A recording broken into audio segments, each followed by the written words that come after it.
Military strategist, philosopher, and author who is traditionally credited for writing The Art of War, Sun Tzu once said, "Strategy without tactics is the slowest route to victory. Tactics without strategy is the noise before defeat." In the context of basketball, you'll need to have a well-thought-out strategy for your style of play and the offensive sets and defensive schemes you implement as part of your overall game plan. Sun Tzu's quote serves as a reminder to basketball coaches that having a strategy alone is not enough. It must be complemented by effective tactics to execute the strategy successfully in real game situations. If players do not execute the tactical aspects effectively, any strategy will not yield the desired results. Conversely, focusing solely on tactics without a clear strategic vision can result in chaotic and disjointed play where the results are random and more dependent on talent.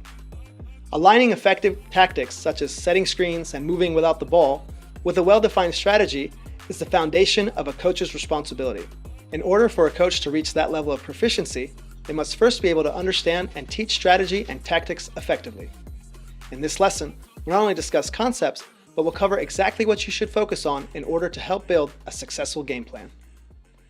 For starters, you'll need to evaluate the composition of your team to the best of your ability in order to determine the style of play and help shape your coaching philosophy.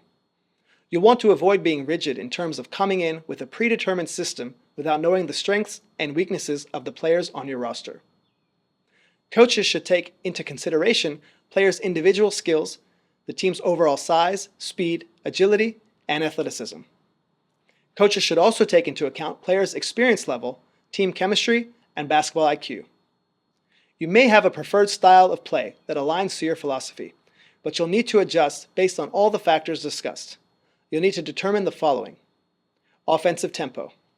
Should your team play fast-paced transition basketball? Are you looking to exploit number advantages and play a greater length of the court, for example, 4-on-3 or 3-on-2 situations? If this style of play makes sense for the composition of your roster, then you can consider the following. Applying defensive pressure. If your league rules allow it, full court pressure or half-court trapping can be a strategy to help speed up the game. Turnovers will likely be generated that can lead to fast break scoring opportunities. You can also consider implementing a secondary break offense to get your players to advance the ball effectively. Lastly, you can emphasize inbounding the ball quickly after made baskets so that the defense has less time to set up. Conversely, should your team play at a slower pace and be more deliberate? Do you want to frustrate teams who desire to go up and down the court fast? Do you have a bigger team that can take advantage inside the paint and with offensive rebounds? If this style of play makes more sense for the composition of your roster, then you can consider the following. You can structure your man-to-man defense to sag off the offense and exaggerate help side to pack it in and jam up any potential passing lanes or driving angles. Offensively, you may want to focus on inside-out basketball, which emphasize working the ball inside to post players before looking for perimeter shots. After you've figured out the style of play that best suits your team and coaching philosophy, you need to consider implementing the following. This is a structured offense that allows teams to seamlessly transition from a fast break into a half-court set. Players move quickly into predetermined positions on the court, often utilizing spacing and ball movement to create scoring opportunities. While the primary objective of a fast break is to score quickly before the defense sets up, a secondary break gives the team a chance to maintain offensive pressure and exploit the defense in a controlled manner. Half-court offense. These are the offensive strategies and plays that teams run when they're not in transition from defense to offense. Teams aim to execute set plays by playing to their strengths, exploiting defensive weaknesses, and creating scoring opportunities through structured movements, passing, and player positioning. You may need to implement more than one half-court offense, particularly if teams are allowed to play a defense other than man-to-man. For example, you would need a zone offense to counter various zone defensive formations, as your man-to-man offense will not be as effective. Out of bounds.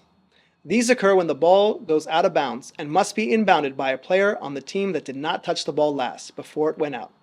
There are a few instances where you need an out of bounds play. Baseline out of bounds, underneath your basket. This typically involves implementing plays that are designed to create scoring opportunities near the basket.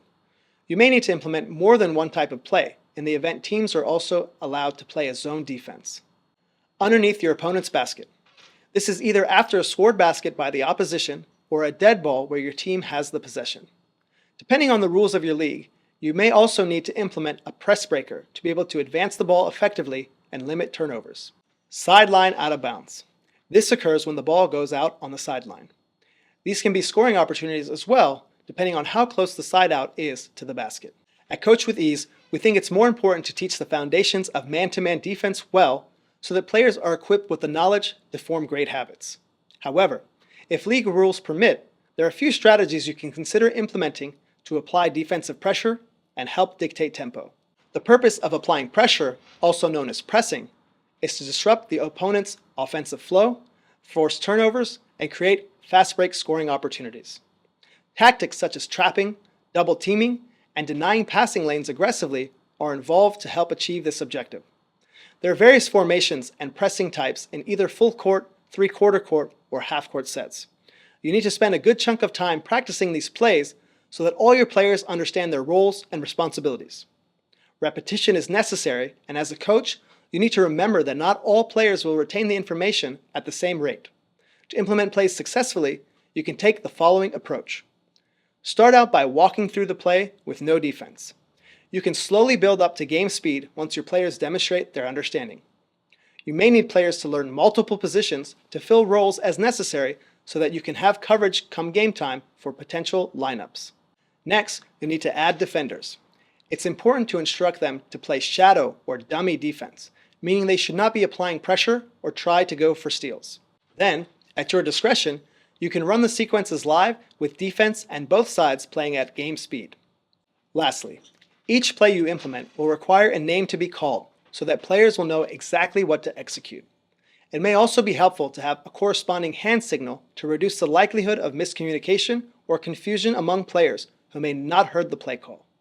This can help provide an opportunity for team building where you can include players to help you develop the names of plays.